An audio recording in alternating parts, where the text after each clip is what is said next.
game na, no? Ano kasi ko, hirap talaga ako mag-let go ng mga senti kasi ko. So, naipon siya ng naipon. Ultimo yung mga gamit ko pa nung elementary. Nandiyan dyan.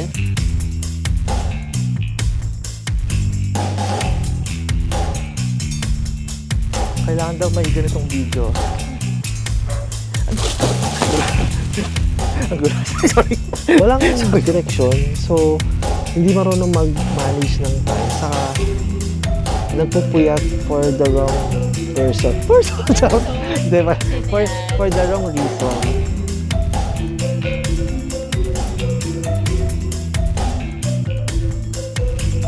So, syempre, ang next adulting skills na kailangan natin will be life skills. Oo, napakahalaga niyan. Oo, mga Skills. life hacks natin. So, Kahit simple lang, no? Malaking bagay yun. ay, ito yung mga tinatawag na diskarte.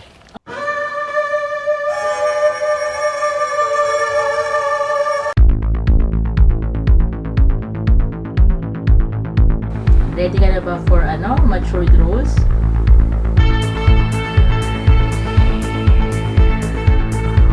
Ready ka na ba for matured roles?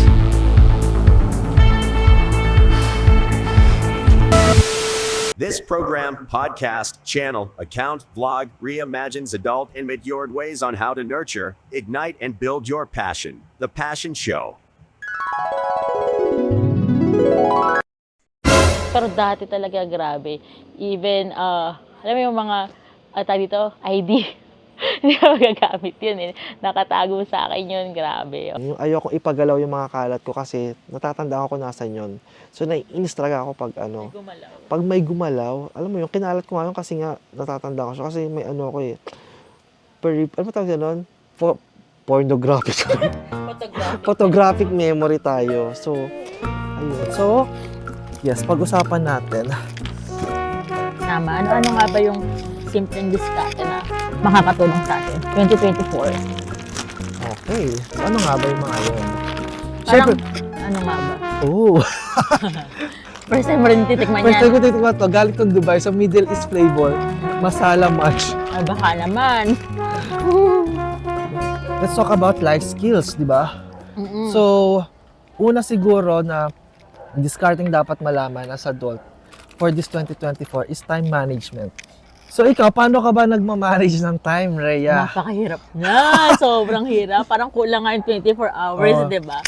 So, for me, ang tekniko dyan, dinidivide ko na rin yung hours. Siguro normal to sa iba, no? Parang may mga pomodoro, gano'n. Sa akin naman, alam ko na kasi yung gagawin ko. Parang morning, house chores yan. Parang gantong oras, 7 to 9, ganyan, house chores.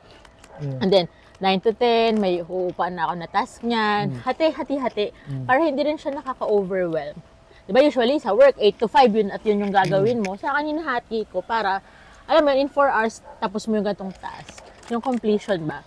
Hindi mo na kailangan ng buong araw para lang makomplete yun dahil hinahabol mo yung perfection. But hindi ka rin naman balahura trumabaho. Oo Pero nga, mahalaga kasi, yun lang yung focus mo nun, hindi ka super nagmo-multitask, mas ma-accomplish mo siya eh. True. Mas maganda yung kalalabasan niya. Ganon, hinahati ko talaga yung araw. Pati pagtulog, yung ganon. Kaya nga tayo nag-a-alarm. Diba? Nakita mo yung alarm ko, no? Kung ano Ang dami. yung task ko, within the day yun lahat yun. Para alam mo yun, kung hindi mo man siya agad na note, yun yung alarm. Pag gising mo, alam mo na yung gagawin mo. Divided yung hours mo. Like 4 hours, 8 hours. Depende kung ano yung mga kailangan mong gawin. Aside sa pagkain, yan, pagtulog, yung sa daily yung hygiene mo, ganyan. But aside from that, yung mga daily goals mo.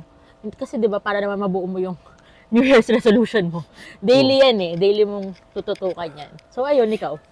Ako kasi parang dumating ako sa point na natutuwa ako sa pag productive ako within the day. Na parang nakakatawag dito, natutuwa ka na ang dami mo nagawa for the day. Totoo. And then, paano mo magagawa yung madami kang magagawa within the day kung di mo na manage yung time. Tama. So ako usually,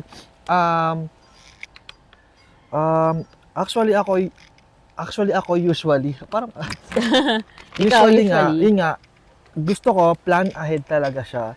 Kasi nabibisit ako, parang pag may mga biglaang hindi naman sobrang laging nabibisit, pero yung may gagawin ka, tas merong darating na kailangan gawin. Hawakan na nga lang natin Oo to. nga. Kailangan natin gawin. So, mas maganda kasi plan ahead. Ang kinagandahan sa plan ahead is maximize mo yung time. Kasi nga, may in-specify ka na kung anong gagawin mo for the certain time. Pero, not to the nitty-gritty na every minute. May ganitong gagawin ka. Something like that. Meron akong listahan. Madami na ako na-try na na parang tool. Pero, sa akin, gumagana lang yung listahan. Tapos, ang pangalan ng notes ko, today. So, lahat ng mga kailangan kong gawin, nililista ko doon. Tapos, binabalikan ko siya. Parang checkbox kasi siya sa notes ng iPhone. So, instead na notification sa social media ko, usually, pag halimbawa, titignan ko doon kung ano pa ba yung kailangan ko today. Not necessarily today, pero ito yung mga backlog ko na kailangan ko matapos. And then, hindi pa siya ganun ka-specific na usually, pag gising ko sa umaga, pag naliligo ako, doon ko na na-imagine kung saan ko siya ipipwesto. Ito muna, mag-workout ako, and then may free time ako before mag-work ulit, ilalagay ko to. Something like that. The key doon is, kailangan, may ganong willingness ka na madami kang magawa within the day.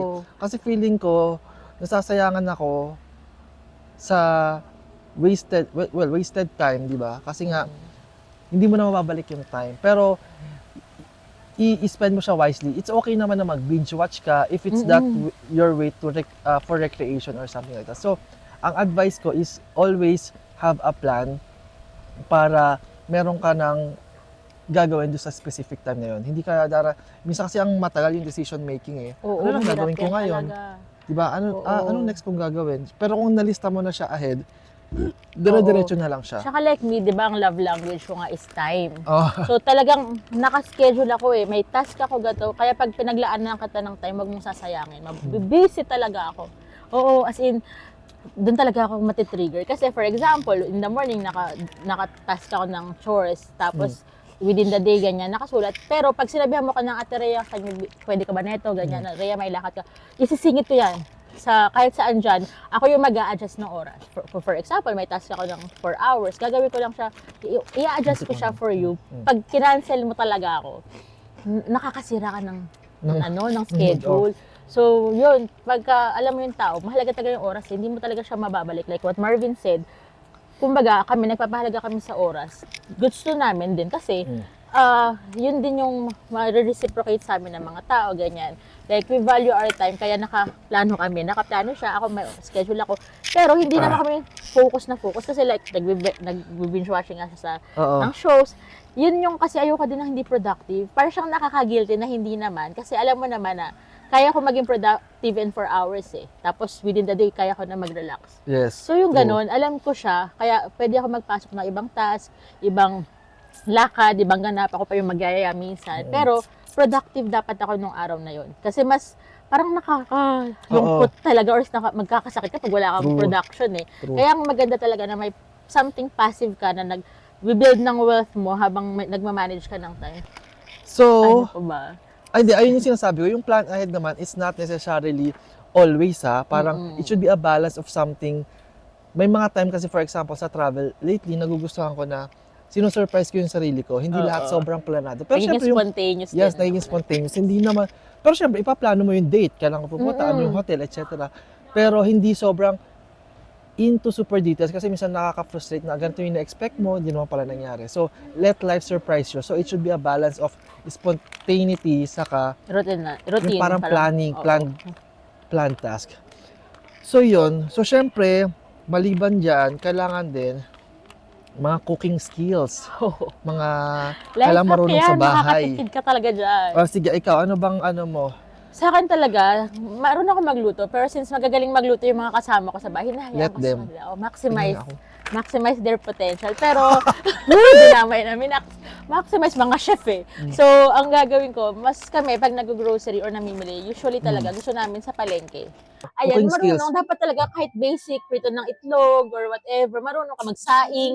Oo, Diyos ko, magsaing grabe na, magsaing sukat ng talaga. kamay. Lalo na pag, alam mo yun, sometimes kasi hindi naman ikaw lagi nasa bahay mo, pwede kang ma-immerse sa iba, ma-appoint sa iba. At least, pag mapupunta ka sa ibang lugar, like us, no, marunong ka. Hindi ka yung after doon. Mga basic or fast food ka, ganyan. Prito, laga, sobrang basic nun, saing, marunong ka. And then, palengke. you know how to navigate sa palengke. Yes. Alam mo yung presyo, you can compare mo na bago ka bibili. Sometimes, mura sa grocery. So, dapat alam mo, may comparison ka. Sometimes, frozen meat, mura sa grocery. Mahal sa palengke yung frozen, mas mahal nga Yes. minsan.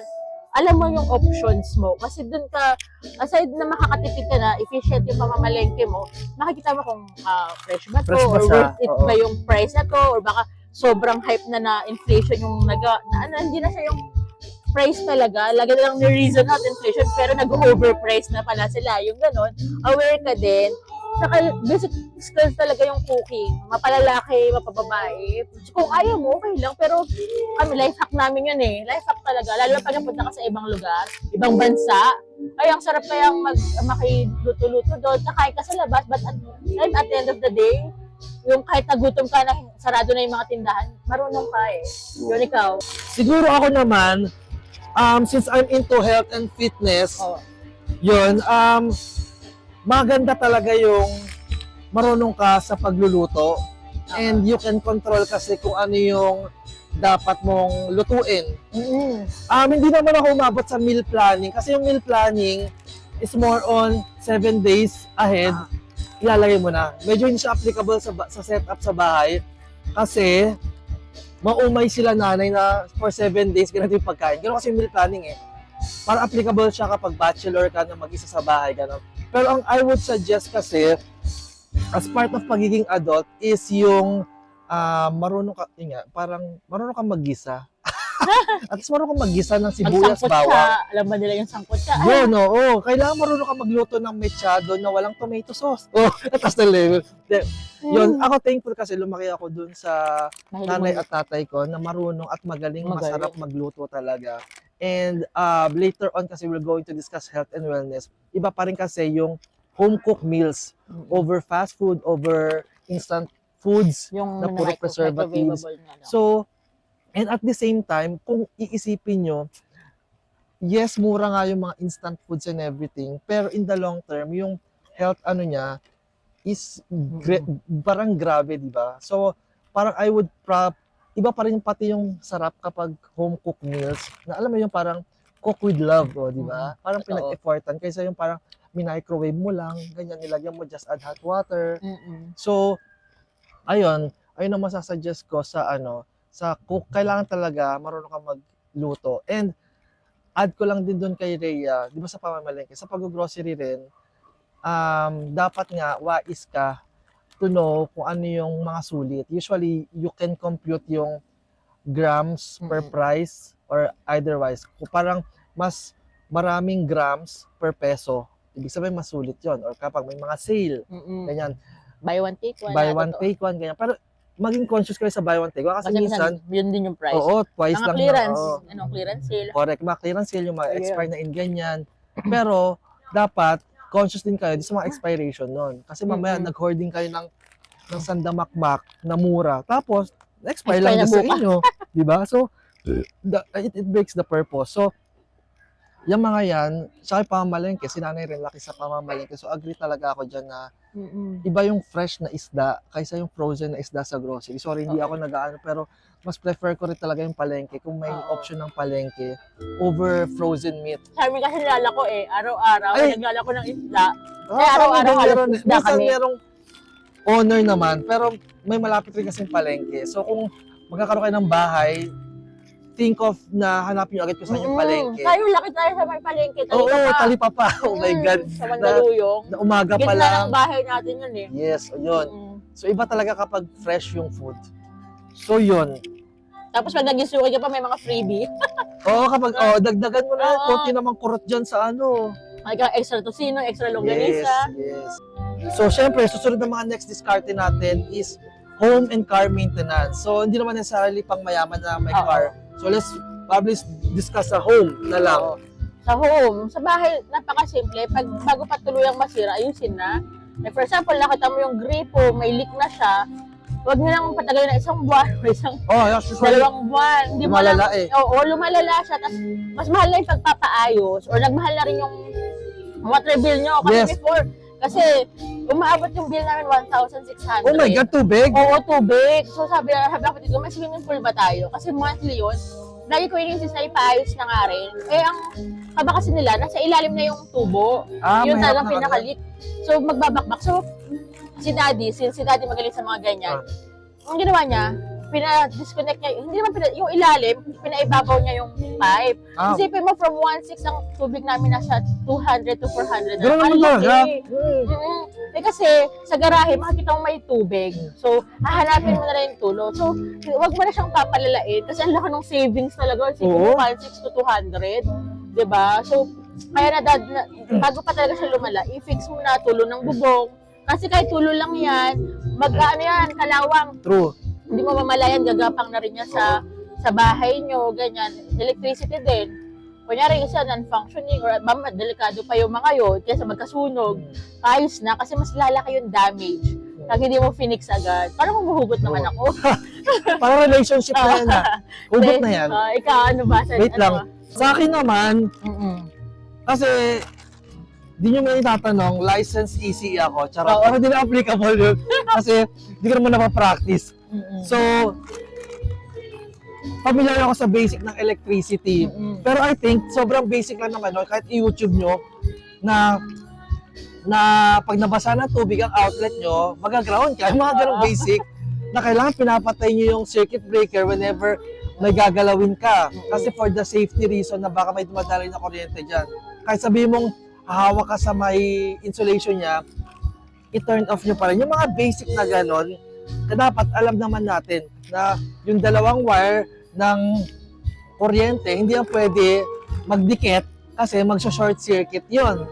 So, usually ay yung cause ng mga sunog. Diba? So, yung mga basic na yon, basta may key skill ka, it can really save you from malaking damage. Diba? May mga ganyan na sunog na galing sa mga nagsa-short circuit na ano. Wiring lang, ganon. Yes, and usually, tawag dito, kapag may mga ganong skill ka, naalala ko kasi meron akong tropa na grabe, galing na galing siya sa akin. Kinabit ko lang yung bukilya ng ilaw nila. Parang sabi niya, uy, ang galing-galing. Sabi niya, kasi nasa condo sila. So sabi niya daw, may bayad yun na parang 150 pesos para lang magpakabit ng bukilya. Ay, nako, ako pameriendahin mo lang ako kahit worth 100 pesos. Yung ganong basics kasi malaking bagay yun. Oo, yung mga basics sa sa electricity, yun. So, sobrang hindi mo naman kailangan mag-aral ng Ohm's Law, ng mga parallel series, something. Yung basic lang na ililigtas ka niya sa kapamakan, like yung makukuryente ka or what. So, yung mga safety precautions. And kapag bumibili kayo ng appliances, basahin nyo as much as possible yung manual. Kasi may mga ganong precautions yan na paano mo siya, kailangan malayo siya sa ganitong dahil may tendency siya na mag-short circuit or mag-malfunction, yung mga ganong bagay. Ako kasi, natutuwa ako magbasa ng manual. Kahit sa mga napapanood, yung mga napapanood ko mga YouTuber, lagi nilang tinatapon lang yung manual. Kaya ako, nag-spend time talaga ako kasi lalo na pag bagong gadget, yung mga gadgets ngayon wala na, pero yung mga appliances, pag may bili kami, natutuwa ako magbasa ng manual. Naalala ko sa kotse, nung bumili rin kami, parang mga 2 to 3 days, binasa ko yun, yung manual. Natutuwa ako malaman, ay, ganun pala, ganito. So yun, take time rin sa magbasa kayo ng manual. Kasi that's how you're going to operate kapag nasira yun, may alam kayo, something like that. Hindi yung tawag agad kayo sa ganyan, o magkano babayaran nyo, di ba? So, yun, that's part of like adulting skill na dapat rin. And siguro yung carpentry, yan. Kasi si tatay tawag dito, si tatay carpentero. So, familiar rin ako sa mga pag-aayos-ayos. Yung mga ibang parte ng bahay namin, nung pinarenovate namin, kami gumawa. Meron kami lang bisita doon, kami gumawa. Tapos, ang dami natutuwa at nagtatanong kung saan binili or DIY kasi maganda yung design. So, ayun. So, for me yun, basic electricity, saka carpentry, yun. Madadamay niya na yun both sa home and car kasi yung car may mga electricity. Pero di ako maano sa car. Ako sa car, wala. Hindi PMS ako ko na lang. mag-drive eh. Pero si daddy kasi, ganun, ECE din kasi siya. So, usually jack of all trades eh. Plumbing, so, nananahi nga yun eh. Plumbing, bombilya, woodworking, na parang damay, makumpuni kami. So before ka tumawag, try mo munang ayusin. Pero dapat yung may idea, knowledgeable ka rin, mamaya lang kasing lumala eh. Oo nga. Pero dapat, halimbawa, bumili ilang watts yung kailangan, mamaya sobra-sobrang watts, sabog agad yung Yun, no? pagbukas mo. No, sabi natin, bakit 5 watts to? Dapat talagang alam mo yung mga, yung basic lang na, mabili ka ng na bumilya, palitan to, dati ilang watts, ayan. Tapos, sa sasakyan naman, pahanginan mo to, ganito yung number, yung mga Oo, yun. gano'n. Basic lang din. Tsaka lagi naman, keep everything clean. Mas nakaka-maintain yun ng gamit talaga. Yung hindi magkakalawang, yung mga hindi naman dapat kinakalawang, hindi agad na nasisira yung mga dapat masira. Basta well-maintained talaga kasi. Sa iba kasi, naalala ko yung, magwa-wiring sa bahay. Oo. Muna, ang mahal naman yan, bakit yung makapal dapat? Eh usually, may purpose talaga yun, bakit makapal na number ng wire yung kailangan mo gamitin. Oo. Kasi kung gagamitin mo siya sa mga aircon, mas malaking wattage ng kuryente dumadaan doon. Usually, kapag manipis, mag-overload siya, usually cause din siya ng sunog. So yung mga ganon, dapat at least familiar tayo para hindi tayo maloko rin ng mga... Like for example nga, nangyari kasi sa amin yun, yung gusto pa natin yung radio, di ba? Oo. Radio, nasa 110, nasaksak mo sa 220, sunog. Yung gano'n, microwave or whatever Basic, appliances basic. yan, yung appliance na yun is 110 lang, sasaksak mo sa 220. Sira talaga yun, sabog na yun, good luck talaga pag pinaayos mo. Magpalit ka na lang ng bago. Next natin na life skill or diskarte is organization and decluttering. So what can you say about decluttering? Marikondo, charot. Ano ako kasi, sentimental ako na tao, pero Hirap ka dyan. oo, ang hirap, sobra. Pati yung grade 1 ko na uniform, nasa akin pa yun. Good luck naman sa akin talaga. Pati ID ko ng grade 1, Oo. library card, kompleto kayo. Pero sometimes talaga, yung mga basura na talaga, itapon na yan. Kasi hindi mo mamamalayan. True. Environment na yung gagawa ng paraan para ma-dispose mo yan. Like, for example, di ba last time nabaha kami, lahat ng mga kinikip mo na senti na mga... Wala, inanod na. So, sabi ng kapatid ko, ayan, natulungan ka na, wala ka ng choice. Nag-declutter Oo, na si nag-declutter Mother na. Nature. Pero yung usually yung ginagawa ko kasi regular ka maglilinis. So, bawat linis mo may tapon ka na. Halimbawa, microwavable. Oo. Naiipon yan eh, gremlin sa amin yan eh. So, hindi mo siya pwedeng itapon, pero isa-stock mo siya ng Iayos mo na. maayos. Correct. Ng maayos kasi in time magagamit mo siya. Pero wag ka naman muna mag-accumulate kung gabundok na yung Oo, gabundok na yung lalagyan microwave mo ng ice cream, lalagyan mo, order na ulam. Yung mga wala naman kaming microwave. Diba? So, yung mga microwavable, pag nag-stock na yan, kung mag-order ka, i-rate parang pang Sharon, no? May dala ka na or something. nga, Kasi hindi mo na reusable. ma-accumulate pa. Like, for example, bibili ka ng ganito ulam sa karindere. Huwag mo na ipa-plastic. Dalhin mo na lang yun. Total, diba, magagamit na naman, ganyan. Or, mamigay ka ng food. True. Ganyan. Kasi basta regular siya. Kasi kung hindi mo gagawin yung decluttering regularly, maiipon talaga siya. As in, tatambak at tatambak yun. Magiging hazard na yung mga basura or yung mga naipon na gamit para sa'yo, sa bahay, ganyan. Mas mahirapan ka na in the long run na. Mas mag-dispose pa. True. Yun. So, ikaw, So ako, ang sarap ng OVC. ang anghang ito masarap din. Tawag dito, ako usually turn off sa akin or red flag sa akin kapag medyo, sorry, kung medyo magulo sa bahay. Oo. Parang gano'n na hindi masyadong cluttered. Pero kasi may mga era talaga tayo na hindi nag-aayos muna. Pero wag naman yung parang like 1 year, gano'n at pa rin. Oo. Di ba tiny house nga, like, evolve. Nag-evolve. So, sa akin kasi, habang tumatanda ka, kapag mas maayos yung lugar mo, parang nare-relief or na yung utak mo na magiging peaceful. So, mas makakapag-entertain ka or mas nagiging productive ako pag alam ko yung itsura ng lugar, maayos or sa bahay. Siyempre, mag-start yan sa bahay talaga kasi doon ka nakatira. Yun na yung makikita mo. Ako sa bahay, may ganyan kami sakit ng ate ko na kapag inokyat ng pag-aayos, mag-aayos talaga. Mag-aayos ng bodega, mag-aayos ng cabinet. And dumating ako sa point na nung pinaplano ko yung bahay, syempre maglalagay ako ng cabinets doon, di ba? Parang ini-imagine ko ilang cabinet yung kailangan ko kasi ito yung mga certain category ng bagay na ilalagay ko doon. So, alam mo, itong cabinet na to, mga canned goods. Nakaplano na rin eh. Oo, nakaplano na yun. Oo. Tapos ito, alam mo, siguro sample, sa kitchen namin, may cabinet sa ibabaw. So, merong cabinet dito na mga basahan. Tapos mga cabinet dito for yung lagayan ng tawag dito. Kasi nagluto kami ng nanay Miriam, yung mga gilingan, yung mga ganong equipment nasa taas kasi hindi naman siya lagi ginagamit, so hindi naman kailangan easy access. Sumunod, mga grocery. Actually, dalawang cabinet yung grocery. Isa para sa mga pasta, mga ganon. Tapos dito naman mga canned goods. Tapos meron kaming cabinet rin for mga microwavables. Tapos may mga cabinet for, ano tawag dito?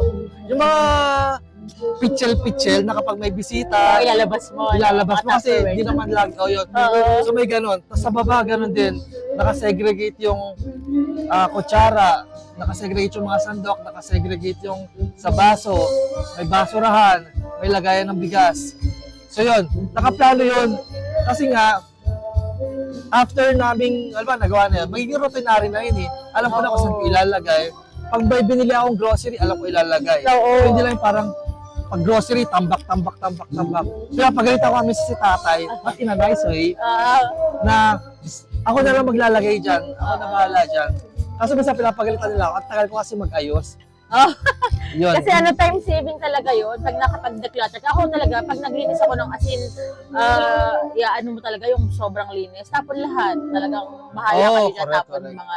Alam mo yung nasa likod, di ba sa pantry, yung mga delata, hindi ka naman lagi nagde-delata or nag-noodles, mga expire na yan, wala tapon, vitamins, tapon lahat talaga sa akin yan. Isang sako yan, pag naglilinis ako. Pero hindi naman siya dahil matamba kami or hoarder din talaga. Minsan kasi, pang stock ba? Pero kasi, lagi nga kami nagluluto ulam, hindi rin. Kumbaga, just for emergency. Kaya ka minsan, maganda, check mo talaga expiration bago pa masira. Kung hindi man nagamitin, pamigay mo na. Marami ring kailangan eh, di ba? So, nakakatulong ka din in a way kung hindi mo na kailangan all clothes, yung mga sobrang naibigay din na food sa inyo, pwede mong mga old stuff na doble-doble na meron ka na para mas, efficient din talaga. Malinis ang bahay, time saving, nakakatulong ka din sa iba eh. Ganun. Yes. May gusto pa akong sabihin eh. Yung letting go of the past. Kaya sakit din kasi ako sa gano'n. Diba? Ang hirap talaga. Pero kapag inisip mo naman kasi, dahil ba ito may certain bagay yan na, may mga damit na may sentimental value sa'yo. Kapag magde-declutter ka, nahihirapan kang i-let go. Pero, tuwing kailan mo lang ba siya nakikita or nare-recognize? Kapag nag-declutter ka lang, which is ilang percent yun ng buong isang taon mo, di ba? It can be like 3 to 4 times lang. So, ganung percentage mo lang siya magre-reflect back. So, i-weigh out mo yun kung worth it pa ba siyang itabi. Kung wala ka talagang plano. May mga methods yan, di ba? Yung parang, hindi ko alam kung anong tawag sa Japanese. Marie Kondo? Yan, yung parang gano'n na isa-segregate mo siya sa different categories. I-fill mo pa yung mga damit. Kung may yun. So, more technical yun. Pero the idea is, magde-declutter ka para ma-ease up yung utak mo. O saka, the more you release or you let go, papasok bagong blessings. Yes, parang kailangan mong ibawasan yung nasa cup mo para makapagpapasok ka ng bago sa cup mo. Kumbaga overflow na kasi yung iba, hindi lang siya kami kasi hindi naman siya kalat, naiipon, yung parang gano'n. Kasi kalat, wawalisin, tatapon yan. But yung mga stuff kasi, yun, hindi mo ma-let go, hindi malagyan, kumbaga sa cabinet na lang. Ang dami wala ka na malagay, totoo. Hindi ka makakabili ng bago. Ganyan ako. Pag naliwagan mo, ay, okay, may space na ganyan. Kaya siguro, may time ako na di ako makabili ng bago damit. Kasi sabi ko, tatambak ko na naman. Marami pa akong ganito.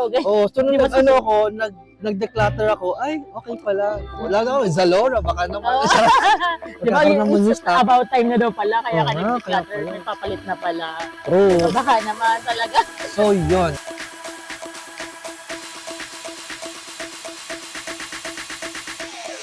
Dahil New Year ito pinag-uusapan natin, Rhea. Ito na yung mga hype na adulting skill. Oo, mga New Year, new me na naman yan. Mga status na gano'n. Wait lang, mga Comeback is real. Comeback is real. So, yung health and fitness. Ayan. So, siguro ayun yung isa rin yung sa mahalagang